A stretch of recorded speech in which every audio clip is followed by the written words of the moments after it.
ये विचार आपको कैसे आया कि यहाँ पर पौधा लगाना चाहिए? देखिए जी, हमने आज से 2 हफ्ते पहले हमने मदन जी के नेतृत्व में हमने थोड़ा सा स्वरूप विहार का मुआयना लिया कि यहाँ एक्चुअली में समस्या क्या है। तो लोगों के बीच में जब हम गए, उनसे पूछा, तो सिर्फ एकमात्र समस्या हमको सामने आई, वो ये थी कि वहाँ पे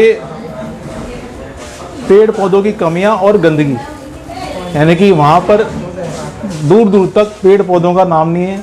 और लोगों का ये कहना है कि जी यहाँ पे बरसात होती है, बरसात का पानी जो है ना ठहरता ही हुआ है, क्योंकि अगर यहाँ पर पेड़ होते, छायादार पेड़ होते, तो उनकी वजह से बरसात आती तो पानी रुकता और ना जाता। एक तो वो कारण है, और दूसरा कारण है कि यहाँ पर गलियाँ नालियों की ब्लॉकेज, और हर गली में कूड़ा, प्लॉटों में कूड़ा।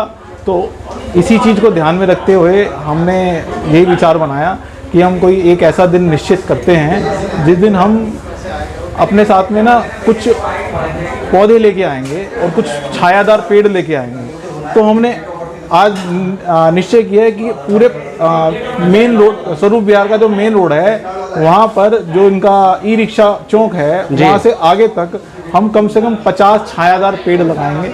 वहाँ पे जो हमारे बिल्डिंग मटेरियल वाले जो बिल्डर लोग हैं, जो वहाँ पे जिनकी दुकानें हैं, उन लोगों से हम मिले, उनको जिम्मेवारियाँ दी कि आप इस जिम्मेवारी को लेंगे। तो उन्होंने कहा जी इस मैटर में हम आपके साथ हैं, ये तो धर्म का काम है, और हमारी दुकान के आगे अगर कोई पेड़ छायादार लगता है तो हम उसकी सेवा में आगे हैं। हम पानी देंगे, हम पशुओं से रक्षा करेंगे जब तक वो बड़ा नहीं होता। तो इस अभियान को हम आगे ले जाना चाहते हैं, और घर घर में हमने तुलसी का पौधा, गेंदे का पौधा इसी मकसद से दिया कि पहले घर में हरियाली, शुरुआत कहीं से होना, शुरुआत इसलिए वहाँ से करी कि घर में हरियाली हो, उसके बाद में मोहल्ले में हरियाली हो, और पूरा स्वरूप विहार हमारा पूरा छायादार बने, हरियाली हो स्वरूप विहार में। यहाँ की जो समस्या एक्चुअली क्या है कि विकास से जुड़ी हुई है। यहाँ पे विकास की शुरुआत तो की गई, पर एक्चुअली उसको सही मायने में प्लानिंग करके नहीं किया गया।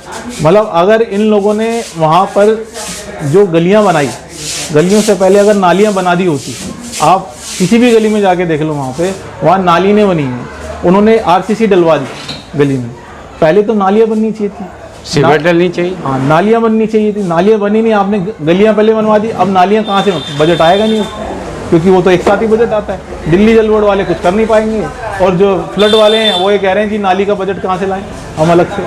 तो समस्या यही है कि सबसे पहले यहाँ पे प्लानिंग से अगर काम होता, तरीके से काम होता, तो आज हमारे स्वरूप विहार की जनता परेशान नहीं हो रही होती, दुखी नहीं हो रही होती। पर फिर भी मदन जी के नेतृत्व में हम एक मिशन लेके निकले हैं कि स्वरूप विहार को जितना ज़्यादा से ज़्यादा हम स्वच्छ कर सकते हैं हम मिल के करेंगे।